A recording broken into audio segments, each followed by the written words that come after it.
ये करीब आते ही शहर में महंगाई का सुनामी। ईद उल अजहा की आमद, सब्जियां आसमान से बातें करने लगी हैं। ईद करीब आते ही खास तौर पर सब्ज मसाला जात की कीमत में भी इजाफा हो चुका है। दुकानदार मनमानी कीमतों पर मसाला जात और सब्जियां फरोख्त करने लगे हैं।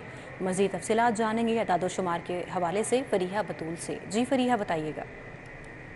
जी बिल्कुल, ईद कुर्बान बिल्कुल करीब आ गई है। कल जैसे कि ईद है, शहर भर में जहाँ पे हर चीज़ महंगी होती जा रही है, वहीं पे सब्जियां ख़ास तौर पे सब्ज़ मसाले जिसके बगैर कोई भी खाना बनना जो है वो मुमकिन नहीं है, उसमें काफ़ी ज़्यादा हमें महंगे दिख रहे हैं। यहाँ पे शहरी जो हैं वो ईद के लिए कुछ सब्जियाँ वगैरह भी ख़रीदने आए हैं, इनसे बात करते हैं। अच्छा भाई, बताइएगा कि क्या ख़रीदने आए हैं और क्या देख रहे हैं, रेट किस तरह के हैं? बिस्मिल्लाह रहमान है। यकीन माने बहुत परेशान है। कल ईद है तो मैं इतना परेशान हूँ। चले गोश्त तो अल्लाह के नाम से तो लोग तकसीम कर रहे हैं ना, हमें मिल जाएगा, अल्हम्दुलिल्लाह मिल जाएगा। साल के बाद हमें गोश्त मिलता है, वो मिल जाएगा।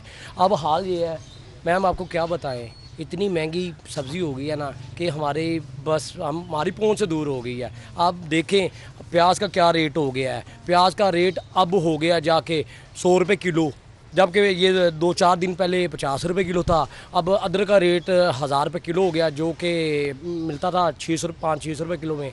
अब बड़े परेशान हैं। मिर्चे वो पहुँच से दूर, लेमन वो ले नहीं सकते, मनमानी रेट पे दिए जा रहे हैं। जबकि इनसे पूछा जाता है, दुकानदारों से, वो कहते हैं कम मकदार में चीज़ आ रही है। जी बिल्कुल, आपने इनकी बात सुनी कि शहरी जो है वो काफ़ी ज़्यादा परेशान है। उनका कहना है कि ईद के मौके पर गोश्त तो मिल जाएगा, लेकिन सब्ज़ मसाले जो है वो आम आदमी की पहुँच से खासे दूर हो गया। हुकूमत को भी चाहिए कि एक तो रेट कम करे ताकि आवाम को जो है वो सहूलत मिल सके। बहुत शुक्रिया फरीहा।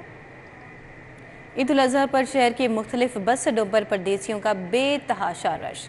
ट्रांसपोर्टर्स ने मुसाफिरों को लूटना शुरू कर दिया। फी सवारी 200 रुपये से लेकर 300 रुपये इजाफी वसूल किया जाने लगा। ट्रांसपोर्ट अथॉरिटी भी इजाफी किराया वसूल करने वाले माफिया के सामने बेबस है। हमारे साथ इस हवाले से जुनेद रियाज हैं, उनसे बात कर लेते हैं। जी जुनेद। जी, इस वक्त हम न्याजी अड्डे पे मौजूद हैं और परदेसियों की वापसी का सिलसिला जारी है। और यहाँ पर जो परदेसी हैं उनको शदीद मुश्किलात का सामना है, क्योंकि 200 रुपये से 500 रुपये फ़ी टिकट जो है वो इजाफी वसूल किया जा रहा है। और यहाँ पर रश की इंतहा नहीं है। और जहाँ पर दाव लग रहा है ट्रांसपोर्टर्स का, वो इजाफी किराया जो है मुसाफिरों से वसूल कर रहा है। हम इसी वाले से हम बात करेंगे, क्या सूरत हाल है, पहले कितना किराया था और अब क्या? जी अस्सलाम वालेकुम सर, पहले हम फकीर वाली जाते थे तो 1700 रुपया टिकट था। अभी हम बहामन नगर का 1700 रुपया दे रहे हैं, तो हमसे ये किराया ज़्यादा लिया जा रहा है, 500 रुपया। और इंतजामात के क्या सूरत हाल है? कोई इसे यहाँ कोई पूछने वाला नहीं है। अच्छा भैया, आप बताएं आप कहाँ पे जा रहे हैं और क्या? सर मैं मिंचनाबाद जा रहा हूँ, क्योंकि मैं पिछले ईद पे गया था ना, तो 1100 रुपये दे के गया था। अब 400 रुपये ज़्यादा ले रहे हैं, क्योंकि जो फ्यूल है वो कम हुआ है। पहले 282 रुपये था, अब 262 रुपये है। इसलिए अभी किराया भी ज़्यादा ले रहे हैं, 400 रुपये। और जहाँ पे दाव लग रहा है वहाँ पे लगा रहे हैं। पता नहीं न्याजी का कौन इंचार्ज है जो इनका कोई पूछता नहीं भी क्या रेंट होना चाहिए, गाड़ी का क्या सिस्टम होना चाहिए। अजीब भी माहौल बना हुआ है। क्या ईद के ऊपर तो सहूलियात दी जाती हैं शहरियों को, और उनको किराया जो है वो कम करने के हवाले से इकदाम किए जाए, क्या आपको गवर्नमेंट कहीं पे नज़र आ रही है? सर गवर्नमेंट तो हमारी ना कोई काम करने के काबिल ही नहीं रहेगी, क्योंकि गवर्नमेंट हमारी सो रही है। उनको बस ना IMF के कर्जे वगैरह का पड़ी हुई है, बस कोई उनका काम नहीं है। हम यहाँ पे तंग हो रहे हैं। कोई ऐसे बंदे हैं जो नहीं रेंट दे सकते, वो बैठे हुए हैं मेरे साथ जो काम करते हैं, वो घर में काम पे अभी सोए हुए हैं, क्योंकि ना काम है ना रेंट दे सकता है बंदा। अजीब भी माहौल बना हुआ है। जी आपने बात सुनी। यहाँ पर सूरत हाल ये है कि 200 रुपये से 500 रुपये इजाफी किराया जो है वसूल किया जा रहा है, और इंतज़ामिया जो है वो कहीं पर नज़र नहीं आ रही। दूसरी जानब जो ट्रांसपोर्टर्स हैं उनका कहना है कि यहाँ से गाड़ी तो भरी हुई जा रही है, लेकिन जब वापस आती है तो खाली आ रही है, जिसकी वजह से वो किराया ज़्यादा वसूल कर रहे हैं। जबकि मुसाफिरों ने मुतालबा किया कि पेट्रोल जो है वो सस्ता हो गया, इसके बावजूद इजाफी किराए वसूल करना समझ से बालातर है। और हुकूमत और इंतज़ामिया को होश के नाखुन लेने चाहिए, और इन ट्रांसपोर्टर्स के खिलाफ जो कि ज़्यादा किराया वसूल कर रहे हैं उनके खिलाफ कार्रवाई की जानी चाहिए। ठीक है जुनेद रियाज, बहुत शुक्रिया। IMF की शराइत पर पंजाब बड़े बोझ तले आ गया। आइंदा नए माली साल में पंजाब अपनी आमदन से 336 अरब विफाक को देगा।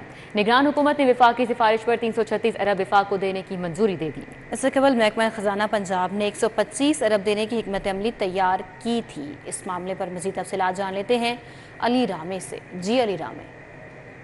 बिल्कुल EPS फार्मूला होता है जिसमें अर्निंग पर शेयर के हिसाब से कोई भी सूबाई हुकूमत जो है वो अपना एक जो कंट्रीब्यूट करती है वफाक के मुख्तलिफ जो माली मसाइल हैं उस हवाले से। अब इस पर पंजाब के अंदर जो पहले तय किया गया था वो 125 बिलियन था, जो कि पंजाब हुकूमत ने अर्निंग पर शेयर के मुताबिक यानी कि अपने ज़राए आमदन से कुछ शेयर जो वफाकी हुकूमत को अदा करना है। लेकिन महकमा ख़जाना पंजाब ने जैसे ही निगरान हुकूमत को आगाह किया तो जो वफाकी हुकूमत है उनकी मिनिस्टर ऑफ फाइनेंस जो है उनकी तरफ से बाकायदा टेलीफोनिक महकमा ख़जाना पंजाब को कहा गया कि अर्निंग पर शेयर का जो फार्मूला है वो अब IMF की नई शराइत के मुताबिक 336 अरब रुपए होगा। अब इससे पंजाब के ऊपर इजाफी बोझ भी आएगा, क्योंकि जब ये 336 अरब रुपए अब अपनी ज़राए आमदन से देगा तो उससे जो 579 अरब का अपना उनका ज़राए आमदन का एक हदफ मुकर्रर है वो मुतासर होगा। तो लिहाजा अब इस पर क्योंकि अब एग्रीमेंट है तो एग्रीमेंट के तहत जो है वो पंजाब हुकूमत अपनी अर्निंग पर शेयर का जो फार्मूले के तहत जो है वो अपनी ज़राए आमदन से कुछ रकम यानी कि 336 अरब रुपए की रकम जो है वो वफाकी हुकूमत के साथ शेयर करेगी। और ये एक फाइनेंशियल मैटर्स होता है, इसको तरीक़ाकार से जो है वो शेयर किया जाता है। तो लिहाजा अब इस पर निगरान हुकूमत की मंजूरी मशरूत थी, तो निगरान काबीना ने भी बाकायदा इसकी मंजूरी दे दी कि जो EPS का एक फार्मूला है IMF की शराइत के मुताबिक उसके तहत पंजाब हुकूमत 36 अरब रुपये अपनी ज़राए आमदन से वफाकी हुकूमत को देगी। ठीक है अली रामे, बहुत शुक्रिया। अभी आपको बताएं कि लाहौर एयरपोर्ट पर बादज हज फ्लाइट ऑपरेशन का शेड्यूल जारी। हज अदायगी के बाद हुजाज कराम को लेकर पहली परवाज़ 2 जुलाई को बरोज़ इतवार लाहौर पहुँचेगी। PIA की परवाज़ PK 760-200 से ज़ायद हजाज कराम को लेकर जद्दा से लाहौर पहुँचेगी। हमारे साथ सईद अहमद सईद हैं, डिटेल्स उनसे जानेंगे। जी सईद। जी बिल्कुल, लाहौर एयरपोर्ट पर बाद हज फ्लाइट ऑपरेशन का शेड्यूल है वो जारी कर दिया गया है और शेड्यूल के मुताबिक हज अदायगी के बाद हजाज कराम को लेकर पहली जो हज परवाज़ है वो 2 जुलाई बरोज़ इतवार को है वो लाहौर पहुँचेगी। और इस वास्ते कौमी एयरलाइन की परवाज़ PK 760 जो है वो 200 से ज़ायद हजाज कराम को लेकर जद्दा से है वो लाहौर पहुंचेगी। जबकि 3 जुलाई बरोज़ सोमवार को A2 की परवाज़ जो है PA 471 है वो जद्दा से लाहौर पहुंचेगी। और जो बाद हज ऑपरेशन है वो 2 जुलाई से लेकर 2 अगस्त तक वो जारी रहेगा। और इस बार से लाहौर एयरपोर्ट पर 118 परवाज़ों के जरिए 32,000 से ज़ायद जो हजाज कराम है वो सऊदी अरब से लाहौर पहुंचेंगे। जबकि हजाज कराम की वापसी के लिए कौमी एयरलाइन PIA, एयरब्रू, सेरीन एयर और सऊदी एयरलाइन जो है वो परवाज़ें ऑपरेट करेगी। जी सईद आप। शहर में सूरज और बादलों में आंख मचोली का सिलसिला जारी है। शहर का मौसम कदरे बेहतर हो चुका है। शहर का मौजूदा दर्जा हरारत 34 डिग्री सेंटीग्रेड है। मज़ीद मौसम का अहवाल बताएंगी कोमल असलम। कोमल बताइएगा। इंतजार फिर होगी बारिश लगातार। महकमा मौसमियात की जानिब से शहरियों को ईद उल अजहा के मौका पर खुशखबरी सुना दी गई है कि आज समेत लाहौर शहर में आइंदा 2 रोज अच्छी खासी बारिश रिकॉर्ड की जाएगी और मौसम जो है वो खुशगवार हो जाएगा। इस वक्त मौसमी सूरत हाल के हवाले से बात की जाए तो मौजूदा टेम्परेचर 34 डिग्री सेंटीग्रेड रिकॉर्ड किया जा रहा है। सूरज और बादलों के दरमियान हसीना आंख मिचौली का सिलसिला भी जारी है और ये हसीन इम्तजाज शहरी इंजॉय भी कर रहे हैं। लेकिन जो किरण की सूरज की किरणें हैं वो थोड़ी सी तेज होती हैं तो शहरी थोड़ा सा परेशान भी हो जाते हैं। लेकिन जब बादल शहरी लाहौर के आसमान का बसेरा करते हैं तो उनके चेहरों पर हम खुशी भी देखते हैं।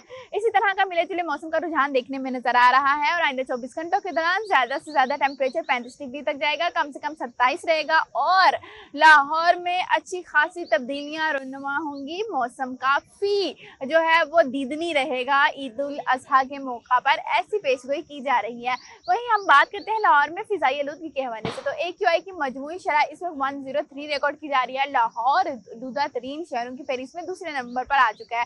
तो शहर लाहौर के वासियों को एहतियात बरतने के हवाले से ताकीद भी की जा रही है और इस बात की भी ताकीद की जा रही है कि मास्क का इस्तेमाल जो है वो जरूर करें, क्योंकि लाहौर शहर के बदलते हुए जो रंग है फिजा के वो शहर लाहौर के वासियों की सेहत पर थोड़े से असर अंदाज हो सकते हैं। जी कोमल, आपका बहुत शुक्रिया। सूबाई वज़ीर सनत और तिजारत SM तनवीर से चीनी काउंसिल जनरल जाओशीनी की मुलाकात हुई। मुलाकात में सनत, ज़राअत और दीगर शोबों में बाहमी ताआवुन बढ़ाने पर इत्तेफाक किया गया। सनत और तिजारत, ज़राअत, तवानाई के सूबाई सेक्रेटरीज, मुतल्लिक़ अफसरान भी वहाँ पर मौजूद थे और मुलाकात में CPEC के तहत मुकम्मल होने वाले आइंदा के मंसूबों पर भी बातचीत की गई है। मज़ीद अहवाल जान लेते हैं इस मुलाकात का हसन अली से। जी हसन, बताइएगा। जी बिल्कुल, सूबाई वज़ीर सनत तिजारत SM तनवीर से चीनी कौंसल जनरल जाओशीनी की मुलाकात जो है वो की है और मुलाकात में सनत, ज़राअत, तवानाई, तहफ़्फ़ुज़, माहौलियात और दीगर शोबों में बाहमी ताउन बढ़ाने पर इत्तफ़ाक़ जो है वो किया गया। मुलाकात के दौरान पंजाब में CPEC के तहत मुकम्मल होने वाले और आइंदा के मंसूबों पर बातचीत जो है वो की गई, जबकि चीन की मुख्तलिफ कंपनियों ने पंजाब में बड़ी सरमायाकारी कर रखी है। इस हवाले से सूबाई वजीर का ये कहना था कि ज़राअत, तवानाई और दीगर शोबों में चीन की मजीद सरमायाकारी का खैर मकदम करेंगे, जबकि ज़राअत, तवानाई और तहफ़्फ़ुज़ माहौलियात में चीन तकनीकी ताउन से बेहतरी लाएंगे। उनका ये भी कहना था कि मौशी अहमियत का हामिल CPEC पाकिस्तान और चीन की दोस्ती की आला मिसाल है। उनका ये कहना था कि CPEC के तहत पंजाब और चीन के माबैन इश्तराक बढ़ाया जाएगा। जबकि इस मौके बात करते हुए चीनी कौंसल जनरल का कहना था कि पंजाब के साथ मुख्तलिफ शोबों में मिलकर काम करने के बहुत शुक्रिया हसन अली हमारे साथ आगाह कर रहे थे। सूबाई वज़ीर लाइफ स्टॉक इब्राहिम हसन मुराद की पंजाब बैंक के आला सतही वफद से मुलाकात हुई। कैटल फार्मिंग के लिए खसूसी कर्जा स्कीम जारी करने पर तबादला ख्याल किया गया। सेक्रेटरी लाइफ स्टॉक भी मौजूद थे।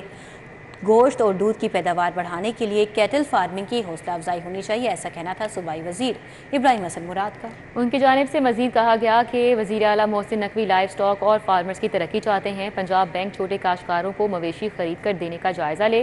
पहले से जारी कर्जा स्कीम में कैटल फार्मिंग पर ज़्यादा फोकस होना चाहिए। कैटल फार्मिंग के फ़रोग के लिए क़ुव्वत फाउंडेशन का इश्तराक भी हासिल करेंगे। पंजाब बैंक दूध महफूज रखने के लिए चिलर खरीदने की स्कीम भी शुरू करे।